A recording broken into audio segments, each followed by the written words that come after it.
Happy Friday, everybody. Um, just a reminder that we are really deep into extension season now. The corporate deadline is September 15th. The corporate and partnership deadline is September 15th. And the deadline for individual taxes is October 15th. So we're about 3 weeks away from the corporate deadline and about a month and a half away from the individual extension deadline. So if you haven't turned in your stuff to your tax preparer, now is the best time to get it moving as fast as possible. Okay, with that out of the way, this week I wanted to discuss something new about the big, beautiful bill that came out. Um, had some continuing education recently on some changes for the R&D credit, the research and development credit. Um, so figured this would be a good one to do a quick video on. So the R&D credit has actually been around for about 40 years now, a little bit more than that. It's had some significant changes and revisions through the years, and we just ended a period where it wasn't as beneficial. Um, so what we had, basically you have two options when you take the R&D credit. You have the increasing R&D, and then you just have a simplified method R&D. Well, the increasing R&D basically stated that you take the R&D credit the very first year, and it's usually pretty beneficial the very first year, but then every year after that, it basically shrinks because the idea is that it's an R&D credit on additional expenditures for research and development higher than your original baseline. So basically, if you spent $10,000 in year one on R&D and you took a credit for $10,000, then you would have to have $11,000 in year two to get a credit for $1,000.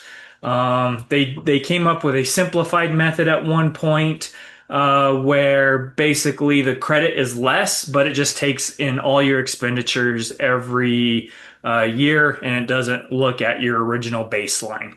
That one's used more often merely because a lot of companies set up this back in the 80s. So those were kind of your two methods. One of the problems though that we've had for the last, I don't know, 10 years or so, probably more than that, is we had a change in how we can take the expenses. So, if you, excuse me, if you took the R&D credit, any expense that you got the credit for had to be what we term as capitalized and depreciated over typically a 15-year period. You could make an argument to make it a less period, depending on what type of research and development you were doing. For example, basically, your lifespan of the depreciation has to be equal to the benefit that the R&D is going to bring. So, for example, if you had a patent, patents are usually good for 20 years, so you would get 15 years of depreciation. If you built some sort of computer software that was you could prove was going to be obsolete in 5 years, then you would be able to take the depreciation over 5 years. So the idea is that, okay, if you had $15,000 of R&D expenditures for the year, you would get a credit for 30% of that. Just do some quick math here, which is $4,500. So a credit is a dollar for dollar reduction on your taxes. So if you had $15,000 of R&D expenditures, you'd get a $4,500 credit in year one that lowered your taxes dollar for dollar at $4,500. Then the expenditures would have to be capitalized for 15 years, and then you would get $1,000 of depreciation each year for 15 years. So it wasn't quite as beneficial, and frankly, these studies were pretty much only done for these credits were pretty much only done for very large research and development type companies because of the lack of benefit at this point. Well, the big beautiful bill has changed it back to what it originally was, where you get to take the expenses as an expense during the year that you incur them, plus you get the credit now. So this has gone back to the way it originally was more than 10 years ago, and it's way more beneficial now. So if you are doing anything in research and development, this is something we should be looking at. You should talk to your CPA about and bring it to their attention. Expenses that count are direct labor, direct supplies, direct infrastructure, and a few other things, but those are typically the biggest ones. So supplies and labor are usually your biggest, basically your inputs or whatever it is. Like, so I've had some clients that are into computer software development, so we would write off their internet bill. We would take some dues and subscriptions for different software platforms that they had, or applications, or cloud databases or whatever where they were storing their information, because those were direct inputs for the software writing that they were doing, plus any labor or contract labor that was used for it. So those are typically the biggest expenses, which are supplies or inputs and labor. Um, so those are usually pretty big expenditures, especially for R&D. So those are now expenses that you can take the year you incur them, plus you can also get the credit on it. Um, Most states also offer an additional credit for R&D, so you can take a look at that. That will help increase your R&D credit. Typically, the first year you take the R&D, you're going to get that 30% credit. And then after that, I believe it's about 6% for the simplified method. Don't quote me on that one. But that's a significant reduction, which is why it wasn't really something looked at for the past 5 years, or 10 years.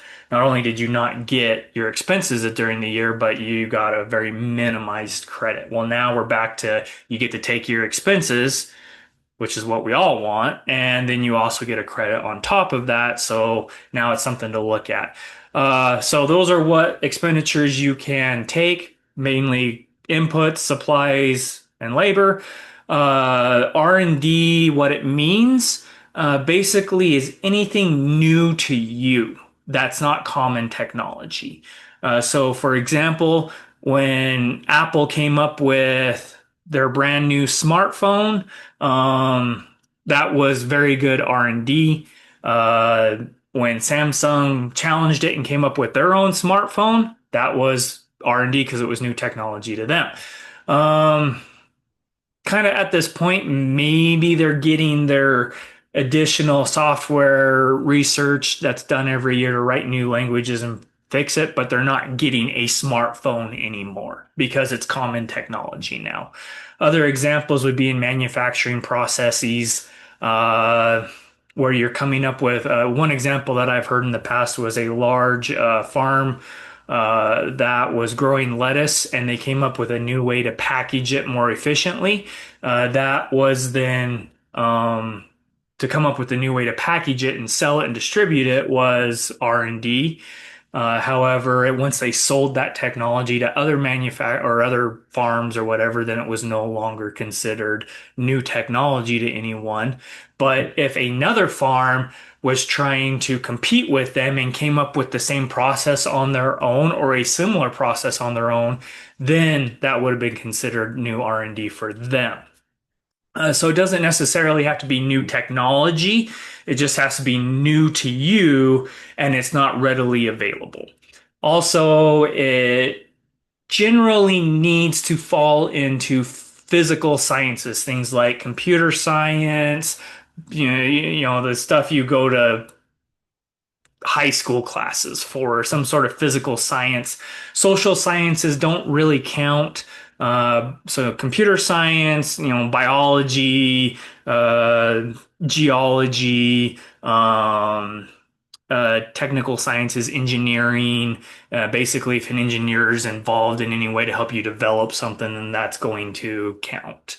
But coming up with a study on how people react to a certain thing, like buzzwords or something, that wouldn't count because that's a social type science. So those are kind of the things to look at for R&D. So if you are doing anything developing as a new technology for you, it's definitely something to talk to your CPA about and potentially get a decent credit for R&D uh, for the foreseeable future. Well, hopefully this video is helpful. Until next week, have a great weekend.